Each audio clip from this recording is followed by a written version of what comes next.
अस्सलाम वालेकुम dear students. आज का हमारा टॉपिक है नेल्सन सेल यानी डायफ्राम सेल।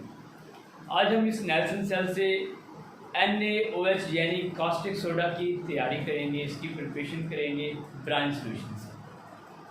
तो चलिए हम इसको स्टार्ट करते हैं। नेल्सन सेल यानी डायफ्राम सेल, इससे हमने करना क्या है?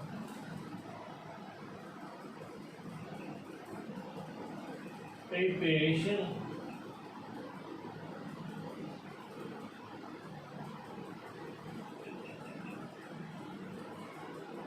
ऑफ NaOH यानी कि caustic soda from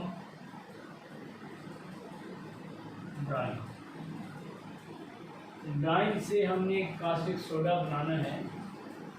what is brine? सबसे पहले हमें ब्राइन का पता होना चाहिए। ब्राइन क्या होता है? जो ब्राइन है जी, ब्राइन होता है NaCl का 30% NaCl solution in H2। Water के अंदर NaCl का 30% गाढ़ा सोल्यूशन।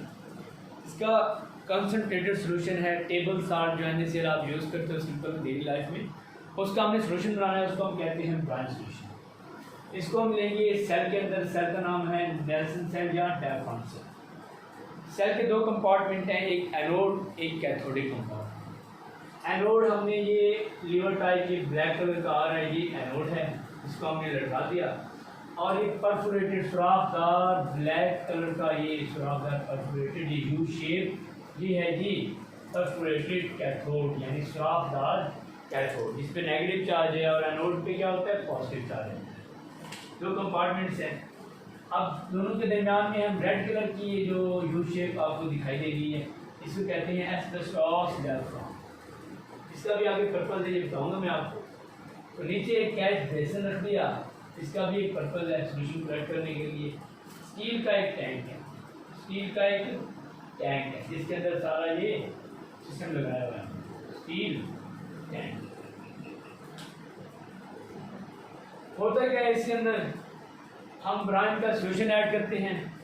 ब्राइन सोल्यूशन ऐड किया, ये ब्राइन सोल्यूशन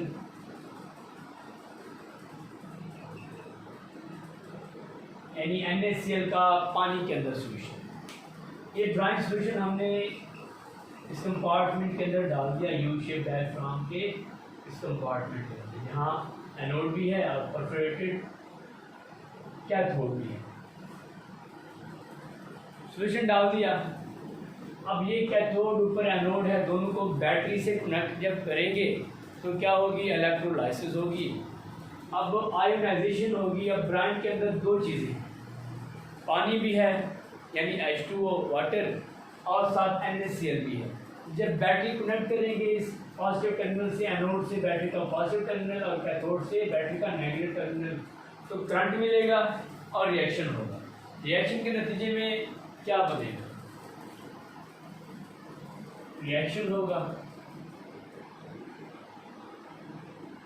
अब हमारे पास दो टाइप के मॉलिक्यूल हैं, एक NaCl का मॉलिक्यूल और वाटर के मॉलिक्यूल्स, क्योंकि ब्राइन में दो चीज़ें हैं, NaCl और वाटर, दोनों का मिक्सचर ब्राइन होता है। अब दोनों की होगी आयोनाइजेशन। क्या होगी? आयोनाइजेशन।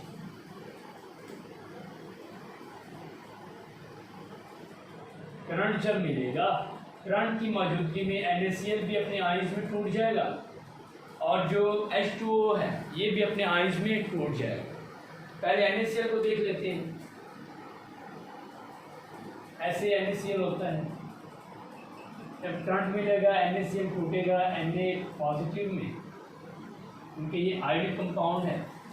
Na पॉजिटिव केटाइन बनेगा इलेक्ट्रॉन देके, और C इलेक्ट्रॉन लेके नेगेटिव आयन क्लोराइड आयन बन जाए। अगर इसके हम NaCl के दो मॉलिक्यूल लें तो Na पॉजिटिव के केटाइन दो बनेंगे, Cl नेगेटिव के क्लोराइड आयन दो बनेंगे। ये होगी जी आयोनाइजेशन ऑफ NaCl, जिससे दो आयंस बने, एक केटाइन दूसरा एनाइन। केटाइन सोडियम का, एनाइन क्लोरीन का। और दूसरा हमारे पास ब्राइन के अंदर क्या होता है, क्योंकि ब्राइन को करंट मिल रहा है सोल्यूशन को, brine as a electrolyte use हो रहा है इस सेल के अंदर, करंट मिलेगा, NaCl टूट गया, और जो वाटर है H2O, वाटर है H2O, वाटर का फार्मूला क्या है H2O,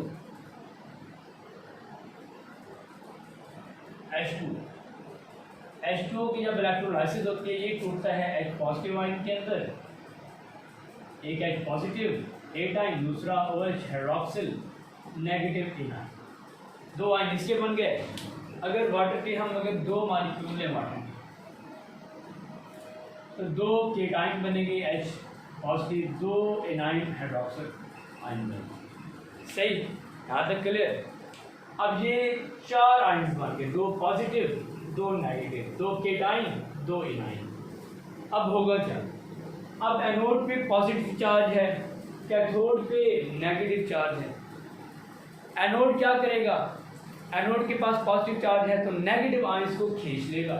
अब मसला ये है कि नेगेटिव आयन इधर दो टाइप की, एक क्लोरीन है एक हाइड्रोक्सिल, दो टाइप के नेगेटिव आयन है। अब कौन सा नेगेटिव आयन एनोड के ऊपर जाएगा, यहाँ पे प्रॉब्लम आ रहा है, कौन सा आयन जाएगा एनोड के ऊपर।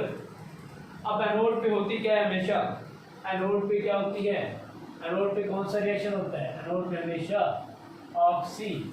ऑक्सीडेशन होती है,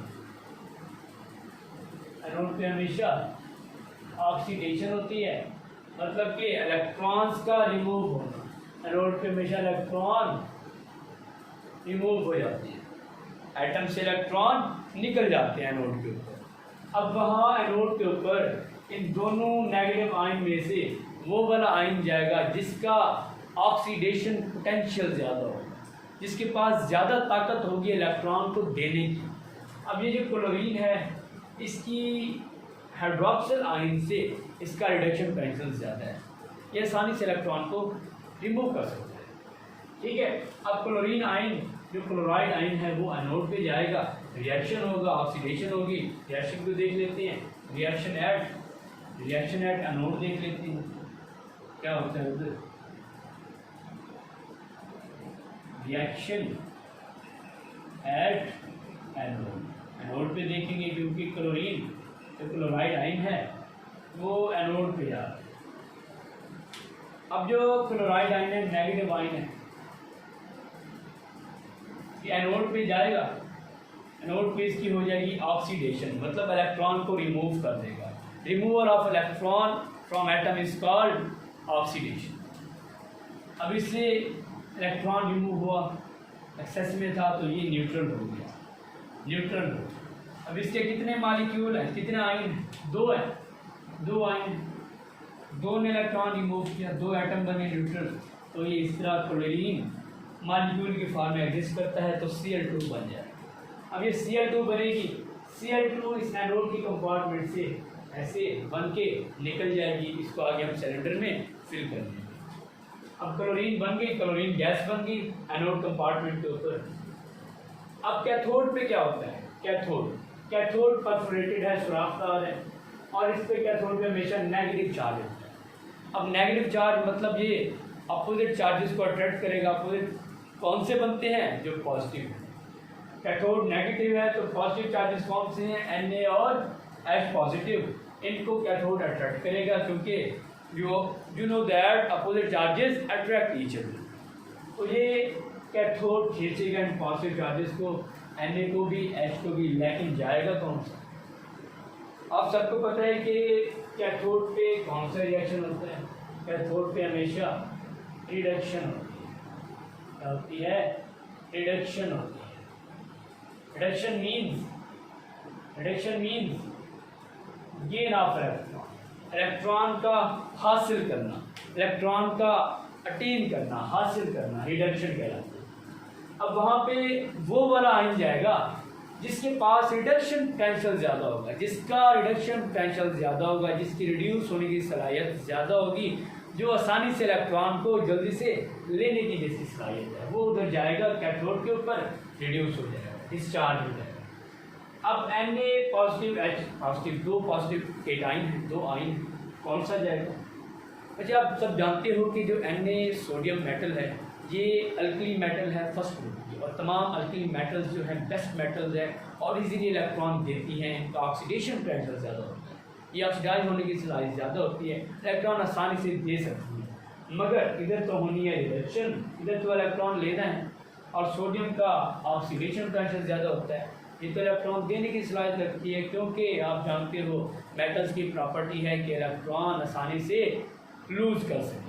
इसी वजह से जो H पॉजिटिव है इसका reduction potential as compare to Na positive, इसका रिडक्शन पोटेंशियल ज़्यादा होता है, और ये अट्रैक्ट होता है कैथोड की तरफ, उधर जाके रिडक्शन रिएक्शन देता है। अब रिएक्शन एट कैथोड देख लेते हैं, उधर क्या होता है। रिएक्शन एट कैथोड, कैथोड पे, कैथोड पे कौन सा H, कैथोड पे गया कौन सा आयन था, H पॉजिटिव गया था, because H positive has high reduction potential.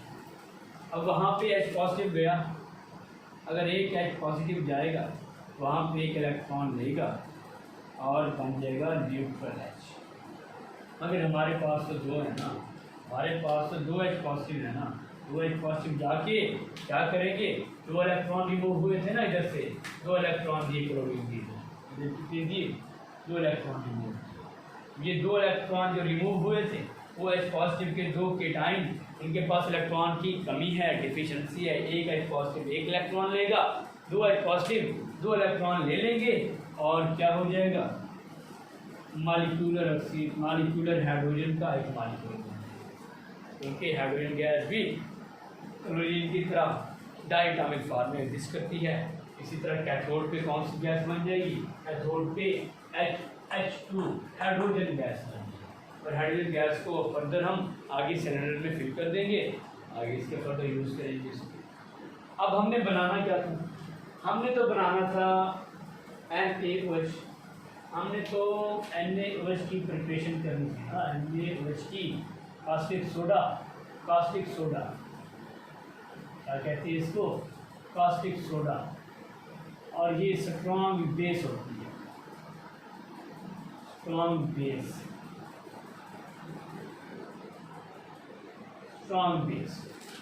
Base sodium hydroxide caustic soda बनाना है। हमारे पास तो बन गए Cl2 और H2, दो गैसेस बन गई। अब मुझे ये बताएं कि Cl की ऑक्सीडेशन हो गई और H पॉजिटिव की रिडक्शन हो गई, दो आयन तो हो गए यूज, पीछे क्या बचे, Na पॉजिटिव और OH नेगेटिव, Na पॉजिटिव और OH नेगेटिव मिलके सोडियम हाइड्रोक्साइड यानी कास्टिक सोडा बना। ये रिएक्शन देख लें, Na positive plus OH negative, ये मिलके ये क्या करेंगे, मिलके NaOH बनाते हैं, दो आयन हैं, दो OH हैं, दो Na हैं, दो आयन मिलेंगे तो क्या होगा, दो NaOH बनेंगे, जिसको हम कहते हैं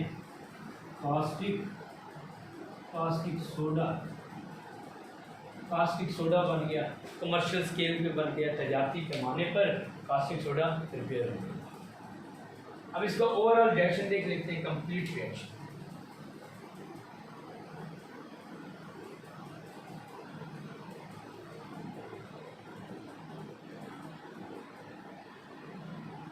ओवरऑल रिएक्शन में क्या यूज हुआ, क्या बना, उसको देखते हैं। हमारे पास दो NaCl यूज हुए,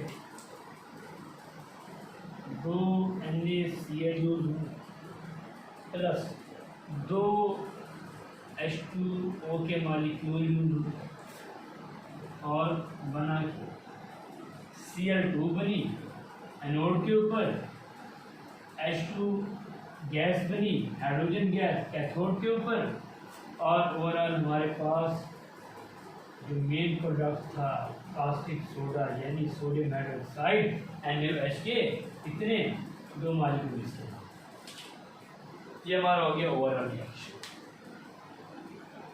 हमने करना क्या था, कमर्शियल स्केल पे NaOH की तैयारी करनी थी।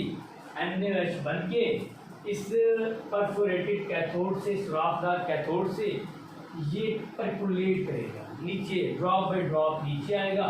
नीचे हमने रखा हुआ है कैच बेसिन, यानी कि एक बीकर रख दो और उसमें ये कलेक्ट हो जाएगा।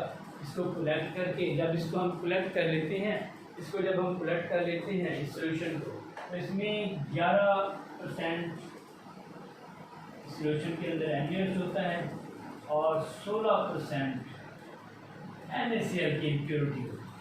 अब हम इस इम्प्योरिटी को हमने ख़त्म करना है। हम करते क्या हैं, हम इसको करते हैं क्रिस्टलाइज। हम क्या करते हैं, हम करते हैं क्रिस्टलाइज, मतलब इसकी क्रिस्टलाइजेशन करते हैं, क्रिस्टल बनाते हैं। और आपको पता है NaCl क्रिस्टल फॉर्म में होता है, इसका लिक्विड सारा क्रिस्टल में कन्वर्ट हो जाएगा। और फिर हम क्या कर देंगे, इसकी फिल्ट्रेशन करेंगे और जो फिल्ट्रेट बचेगा NaOH का, फिल्ट्रेशन के बाद हम क्या करेंगे, हमने क्रिस्टलाइजेशन की, फिर करेंगे फिल्ट्रेशन। फिल्ट्रेशन से जो क्रिस्टल्स हैं वो अलग हो जाएंगे। नीचे जो फिल्ट्रेट बचेगा, फिल्ट्रेट के अंदर 50% NaOH होगी और 1% NaCl। अब हमारे पास NaOH तैयार हो चुका है। NaOH हमने ये भी तैयार करना था। 1% जो NaCl इम्प्योरिटी के तौर पे बनी है, 1%, इसको हम इग्नोर करते हैं कमर्शियल स्केल पे, ये ज़्यादा इशू नहीं करती। और NaOH तैयार हो गया हमारा। इसको फर्दर हम अपने पर्पस के लिए, इंडस्ट्रियल पर्पस के लिए यूज़ करते हैं। अब इस सेल की प्रिपरेशन में, NaOH की प्रिपरेशन में कुछ प्रॉब्लम्स हैं, 2 टाइप ऑफ प्रॉब्लम्स हैं।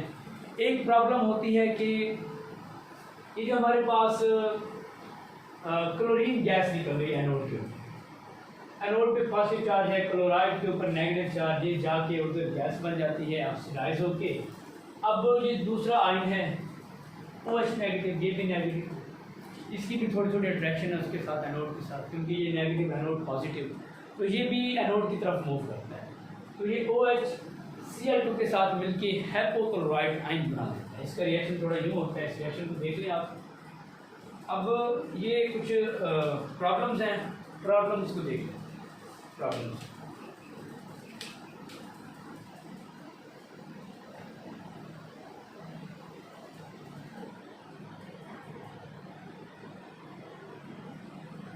होता क्या है, ये OH आयन भी क्लोरीन के साथ एनोड पे चला जाता है।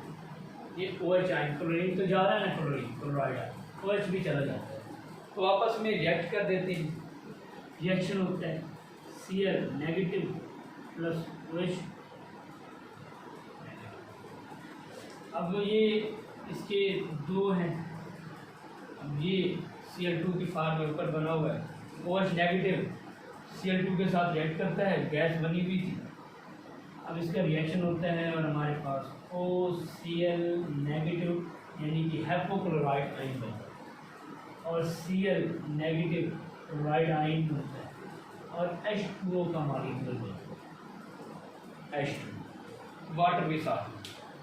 अब ये हाइपोक्लोराइड आयन बन जाता है, ये इम्प्योरिटीज़ हैं, तो इससे हमने बचना है।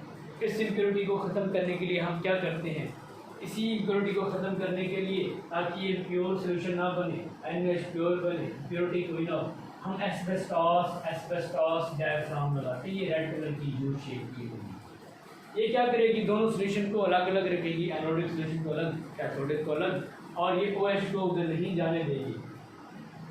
लेकिन ये Na पॉजिटिव आयंस को पास होने देती है सोल्यूशन के अंदर से, अपने डायफ्राम, एस्बेस्टॉस डायफ्राम, अपनी जेली सोल्यूशन के अंदर से इसको Na पॉजिटिव आयंस को पास होने देती है, ताकि एक्सटर्नल सर्किट में से करंट भी पास हो सके। आयन मूव करेंगे तो करंट पास होगा ना।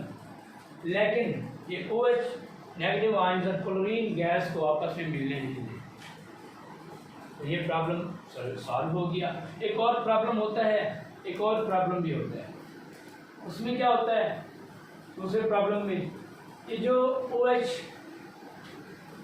है, OH नेगेटिव, ये एनोड पे जाके डिस्चार्ज हो जाती है, क्योंकि एनोड की तरफ ये अट्रैक्ट होगी, नेगेटिव चार्ज है ना OH पे नेगेटिव चार्ज, क्लोरीन तो चलेगी, क्लोरीन गैस बन गई, ये भी अट्रैक्ट होगी क्योंकि एनोड पे पॉजिटिव चार्ज है। ये उधर जाके डिस्चार्ज हो जाएगी। डिस्चार्ज मतलब इसका चार्ज ख़त्म हो जाएगा, इसकी ये चार्ज है नेगेटिव, तो डिस्चार्ज न्यूट्रल होने की कोशिश करेगा।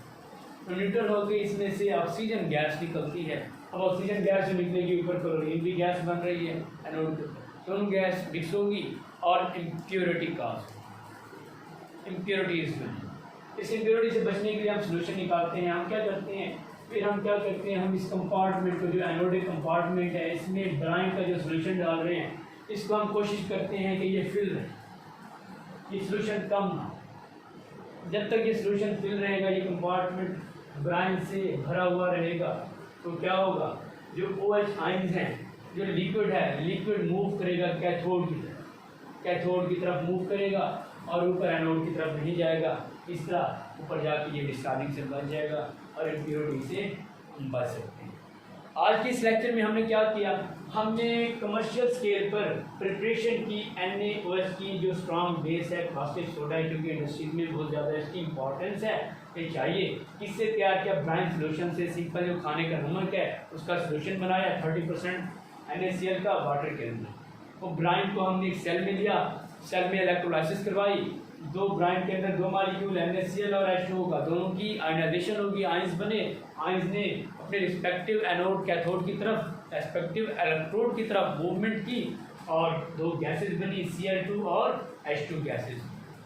Cl2 एनोड के ऊपर बनी और H2 gas, hydrogen gas cathode के ऊपर बनी। और हमारा मेन प्रोडक्ट क्या था, गैस बेसिन में मिला, वो NaOH यानी कि कास्टिक सोडा था। आज का लेक्चर यहाँ तक कंप्लीट होता है। इंशाल्लाह मिलते हैं नेक्स्ट लेक्चर में।